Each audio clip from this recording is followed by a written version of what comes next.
Assalamualaikum warahmatullahi wabarakatuh.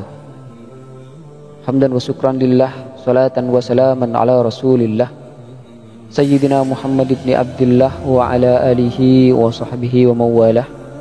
Wala hawla wala quwata illa billah, amma ba'dah. Para sahabat sejarah Islam yang dirahmati Allah subhanahu wa ta'ala, pada kesempatan kali ini kita akan membahas beberapa riwayat tentang pertanyaan Nabi Musa alaihissalam kepada Allah subhanahu wa ta'ala. Diriwayatkan oleh Ibnu Hibban dari Mughirah bin Syu'bah bahwasanya Rasulullah SAW bersabda, sesungguhnya Nabi Musa alaihissalam bertanya kepada Rabb-Nya, bagaimanakah keadaan penduduk surga yang paling rendah derajatnya? Maka Tuhan menjawab, seseorang yang baru masuk surga setelah semua penghuni surga memasukinya. Lalu dikatakan kepada orang yang hendak masuk surga itu, masuklah ke dalam surga. Kemudian orang itu berkata, bagaimana saya akan masuk surga padahal orang-orang telah mengambil tempatnya dan segala keperluannya?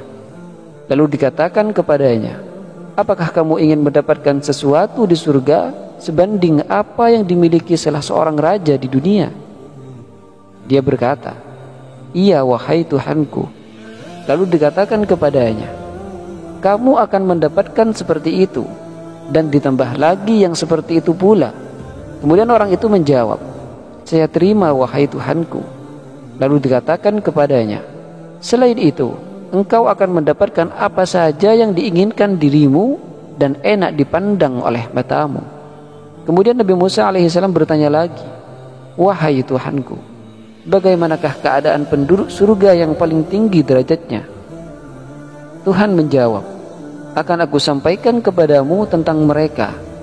Aku tanamkan kemuliaan pada mereka dengan tanganku, lalu aku beri tanda di atasnya, kenikmatan yang belum pernah dilihat mata, didengar telinga, dan terlintas dalam pikiran manusia. Hal tersebut sesuai dengan firman Allah subhanahu wa ta'ala yang artinya, tak seorang pun mengetahui berbagai nikmat yang menanti, yang indah dipandang sebagai balasan bagi mereka atas apa yang mereka kerjakan. Al-Quran Surat As-Sajadah ayat 17. Ibn Hibban juga meriwayatkan dari Abu Hurairah radhiyallahu an bahwa Rasulullah SAW bersabda, Nabi Musa alaihissalam bertanya kepada Tuhannya tentang 6 golongan. Dia mengira bahwa semua sifat-sifat tersebut adalah murni ada pada dirinya. Sedangkan sifat yang ketujuh, Nabi Musa alaihissalam tidak menyukainya. Nabi Musa bertanya kepada Allah subhanahu wa ta'ala, wahai Tuhanku, siapakah hambamu yang paling bertakwa? Dijawab oleh Allah, orang yang selalu dan tidak pernah lupa berzikir. Siapakah hambamu yang paling mendapatkan petunjuk? Orang yang selalu mengikuti petunjuk. Siapakah di antara hambamu yang paling adil? Orang yang menghukumi orang lain seperti dia menghukumi dirinya sendiri. Siapakah hambamu yang paling pandai? Orang yang berilmu dan tidak puas dengan ilmu yang dia miliki. Dia menggabungkan ilmu yang ada pada diri orang lain dengan ilmu yang ada pada dirinya sendiri. Siapakah hambamu yang paling mulia? Orang yang jika memiliki kekuatan, dia bersedia memaafkan.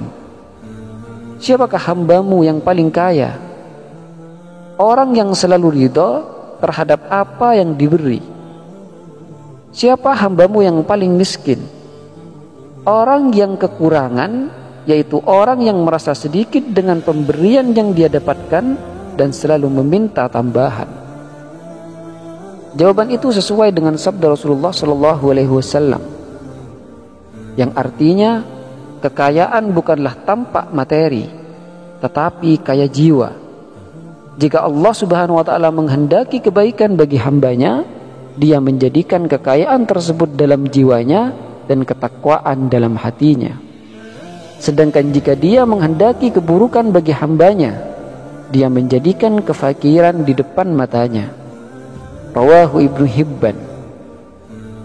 Dalam riwayat lain, Ibnu Hibban meriwayatkan dari Abu Sa'id dari Nabi Muhammad sallallahu alaihi wasallam, beliau bersabda, Musa berkata, "Wahai Tuhanku, ajarkan aku sesuatu yang dengannya aku bisa berzikir dan berdoa."